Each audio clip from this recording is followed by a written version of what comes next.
Hello everybody and welcome to another episode. In today's episode I'm going to show you how to replace the O-rings along with the top metal parts from any injectors installed on a common rail engine. In today's episode I'm going to work on this Volkswagen Passat B6 from the year 2010, which has a common rail engine 2.0 TDI. As you can see on this car, the area around the injectors is all filled with oil, and this is because the injectors needs new O-rings.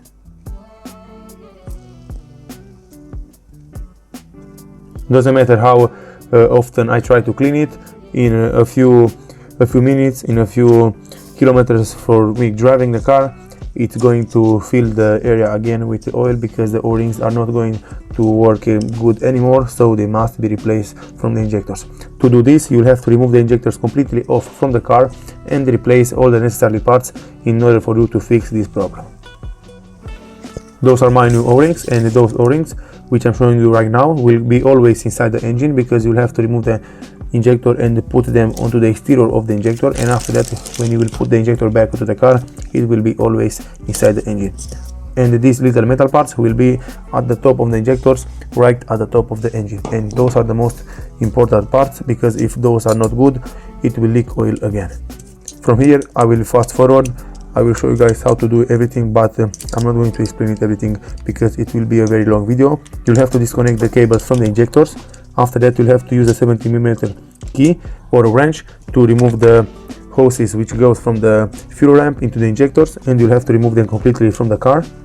And after that you'll have to remove the little plastic pins, the little plastic hoses, I think is the retour for this car, and you have to remove the retour of the fuel and remove the little pipes using a flat screwdriver or something sharp to put it underneath and push the little clip up, and in this way the hoses will come out from the injector. Just follow what I'm doing. I will show you everything in a few seconds.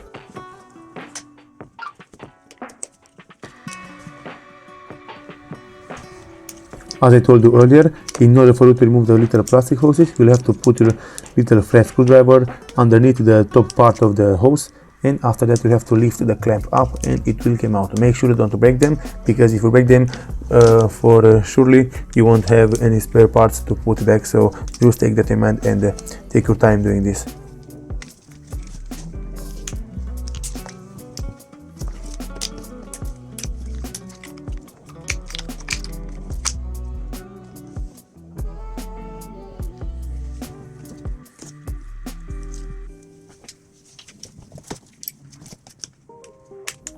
After that you'll have to take a set of pliers to squeeze this clamp which is holding this rubber hose, mount it onto the metal hose.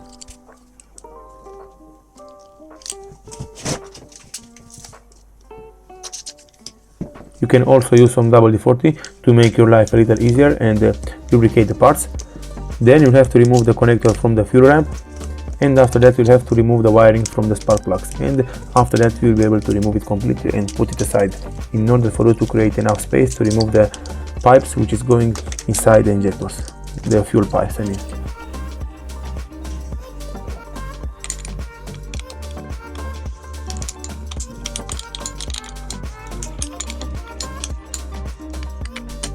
One thing I recommend to do before removing all of this, if you are not very familiar with all of these things and with repairing engines, I recommend to take a picture just to make sure where each pipe goes and where all the sensors and all the other hardware are installed. So just take some pictures, and after that you can go ahead and remove everything, because otherwise probably you won't remember where everything was installed and it will be very difficult for you to put everything back together as it was before.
After you're done with removing everything from around the injectors, you'll have to take this metal part and turn it anti-clockwise in order for you to have access to the two bolts which are holding the injector mounted onto the engine. You'll have to use a 10mm socket to remove the two bolts. Just make sure you don't let anything fall into the engine, because if you do so, the engine will be destroyed if you start it, and you'll have to take apart the entire engine in order for you to take it out from inside.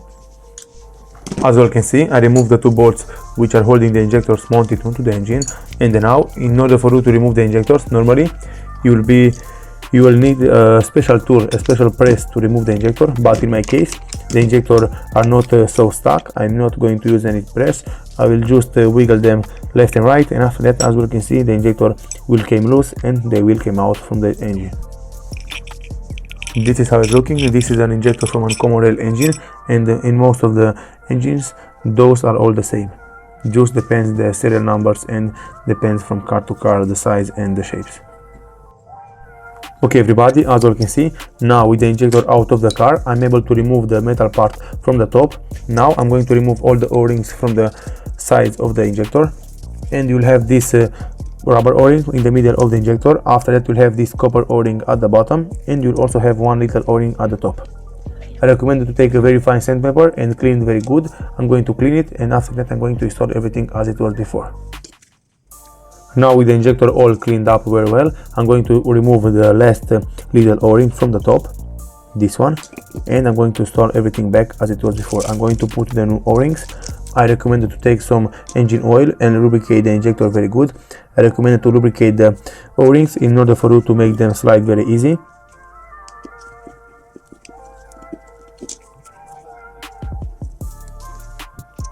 In order for you to put this copper O-ring, normally you'll have to put some Vaseline, but in my case I'm going to use this lubricant, this injector paste, and I'm going to put just a little at the top, at the bottom of the injector and you'll have to put the O-ring, and after that the silicone and the paste will hold the O-ring mounted onto the injector just enough for you to put it back into the engine, because you don't want to let it fall into the engine or onto the sides. And after that you have to put back the metal part. Normally you could put the metal part before you will put the O-rings, because in this way it will slide easier onto the injector. Make sure you lubricate the rubber parts very well. In this way it will slide very easy, and after that you have to do the same thing. You'll have to do the same steps for all the injectors, and I'm going to fix and I'm going to repair all the injectors, and I will come back to show you guys how it's looking. Okay everybody, this is the last injector. I'm going to clean it and I'm going to install the new O-rings. After that I'm going to clean the area where the injector will be installed. I'm also going to clean the top part of the engine. I will get rid of all this oil. I have here all the injectors prepared to be installed onto the engine.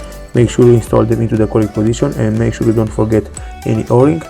After that, when you are going to install them onto the engine, make sure you don't wiggle them too much, because you don't want to make the copper O-ring from the bottom fall into the engine. You'll have to put it straight into the engine.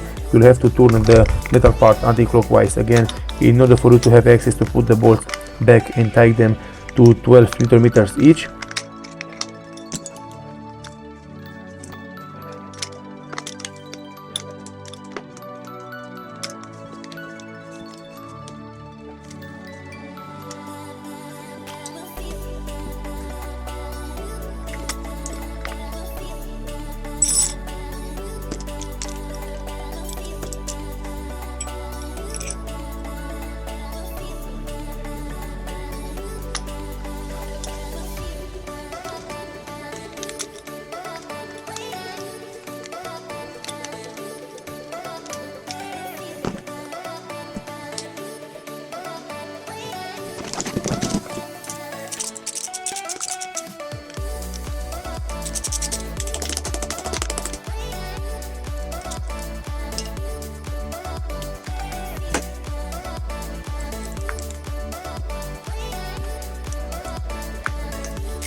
After you're done with installing all the 10mm bolts which are holding the injectors mounted onto the car, you'll have to turn on the metal plates from the top. You'll have to put them straight, you'll have to put them aligned with the holes, and you'll have to tighten every bolt to around 6mm each.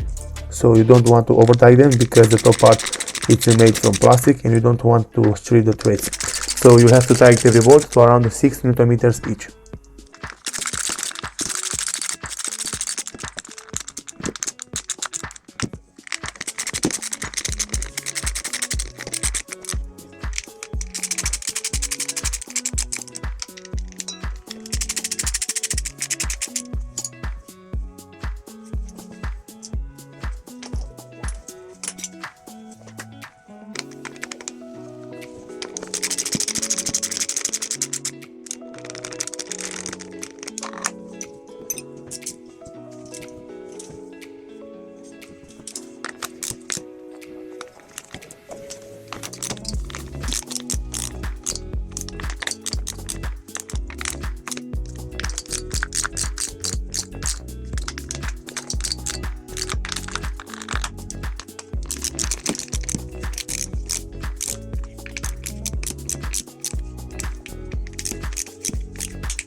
Okay everybody, as you can see, I installed the injectors back onto the engine. Now I'm going to put everything back together as it was before.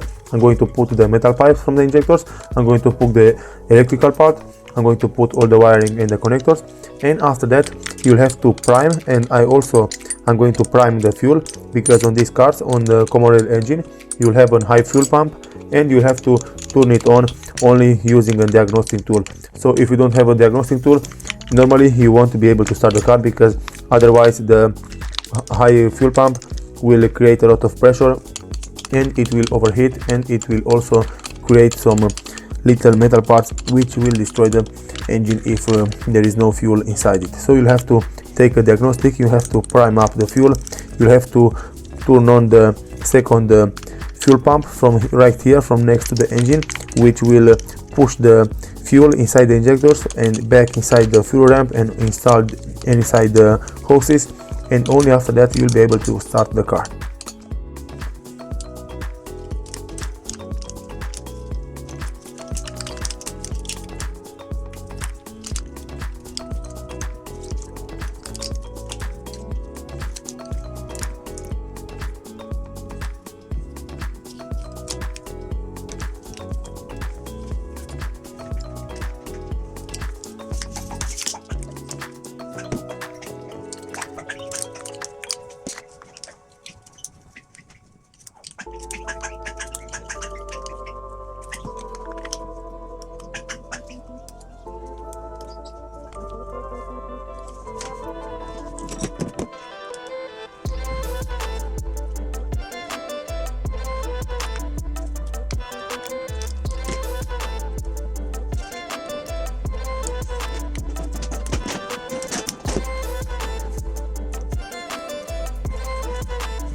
Okay everybody, I'm almost done with installing everything back onto the car.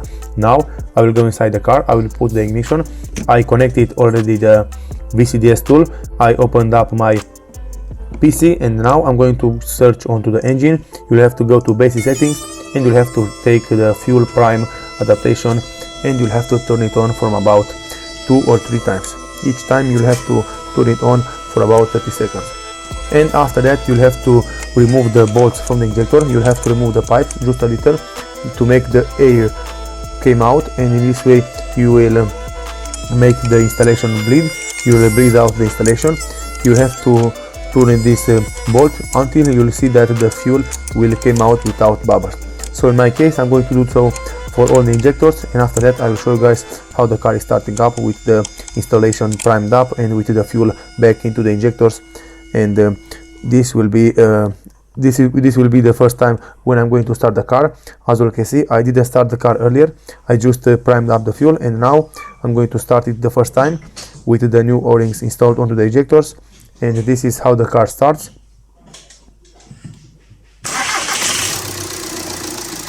As you can see, the car did start very well. The car didn't struggle because the fuel was back into the injectors and all the air was out from the installation, from the system. And now, as you can see, I hope everything is good. From what I can see, everything is looking great. There is no leaking, and this is how to replace your O-rings from the injectors on a common rail engine. Thank you all for watching. If you liked this video and found it informative, please leave a like and a comment down below. See you next time.